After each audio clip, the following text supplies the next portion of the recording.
주 52시간 근무제 개편, 대통령이 보완 지시를 하고 오늘 60시간 이상은 아니라는 입장도 나왔죠. 사실 정부가 입법 예고한 법안을 재검토하는 것은 흔한 일이 아닌데 앞서서 곳곳에서 혼선도 벌어졌습니다. 박대기 기자와 이 상황 점검해 보겠습니다. 박 기자, 오늘 이제 대통령이 주 60시간 이상은 아니란 이런 입장에 일종의 이제 가이드라인이 나오는 셈인데 뭐 이렇게 가다가 잡힐 것 같아요. 하지만 앞서 어제 이른바 보완 지시부터 혼선이 계속 있었죠. 네, 그렇습니다. 이 대통령의 재검토 지시 이후에도 한덕수 국무총리가 큰 틀은 변화가 없다라고 말해서 혼선이 있는 게 아니냐는 말도 나왔습니다. 네네. 또 어제 김은혜 대통령실 홍보수석은 주당 최대 근로시간은 노동 약자의 여론을 세밀하게 들은 뒤 방향을 잡겠다고 했습니다. 오늘 전해진 대통령의 말과 종합해보면 추진은 하되 최대 69시간은 60시간 미만, 그러니까 주 50시간 후반대 등으로 수정하겠다는 말로 해석이 됩니다. 네. 다만 민주노총, 한국노총 등에서는 전면 폐기를 요구하고 있기 때문에 여전히 불신은 살아있는 상황입니다. 그러니까 결국 앞서서 결국 주 69시간 얘기가 이제 핵심이 됐던 것 같은데 이게 오해다, 홍보가 안 돼서 그렇다, 뭐 이랬던 게 어제 대통령실 정부 여당에 있던 분위기였어요. 네, 그렇습니다. 이 주 52시간이라는 평균 기준은 유지를 하겠다는 것이고 네. 이 바쁜 주에 최대 69시간까지 허용을 하자. 그리고 더 일한 만큼 나중에 휴가를 쓸 수 있게 해서 평균 52시간은 맞춰주겠다는 말인데요. 네네. 하지만 이른바 댓글 여론이라든지 현장 취재를 해보면 정부의 말을 오해하는 사람이 많지는 않아 보입니다. 지금도 휴가 쓰는 게 눈치 보이는데 정부 말대로 쉽게 휴가 가는 세상이 올까 하는 우려가 많았습니다. 그렇죠. 집중적으로 근무를 했다가 그다음에 52시간 맞추기 위해서라도 그러면 주 50시간 밑으로 쉬겠다. 네.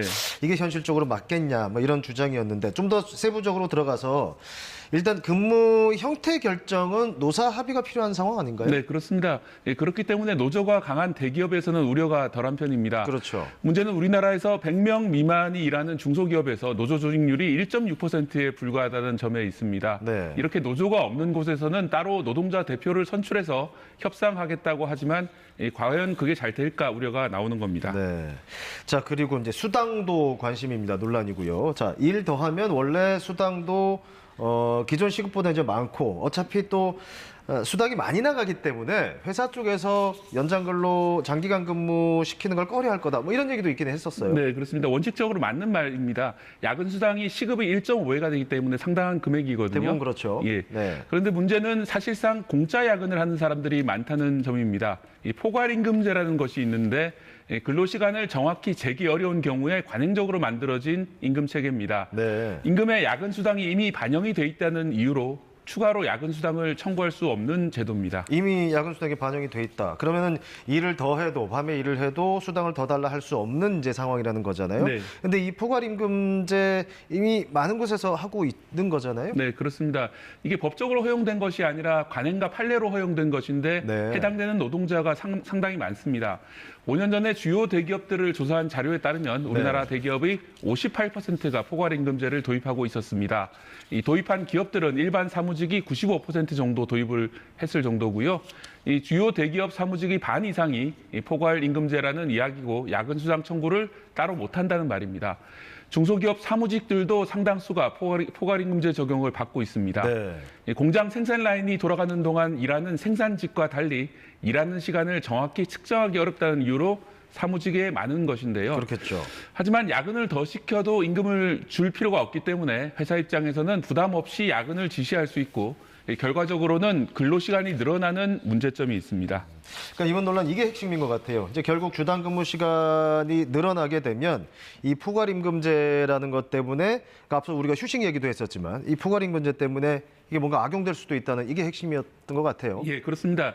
지금은 야근을 시켜도 주 52시간이라는 상한선이 있었는데 그렇죠. 그 한계선이 올라간다는 점이 문제였습니다. 야근 수당이라도 준다면 회사가 비용 부담 때문에 자제를 할 텐데 특히 중소기업 사무직과 IT기업 개발직 노동자들이 근무 여건이 악화될 우려가 있었습니다. 네. 실제로 52시간제 도입 이전에는 판교의 IT 기업들 사무실이 밤에도 환하게 켜져 있다고 그래서 이 판교의 등대라는 유행어도 있었습니다. 네, 그랬죠. 젊은 세대가 우려하는 것은 이 등대가 새로 점등되는 게 아니냐는 것입니다. 세계적으로 가장 낮은 우리 출생률, 그 원인 중 하나가 장시간 노동이라는 분석이 나오고 있는 만큼 이 노동시간 단축이 중요한 상황인데요.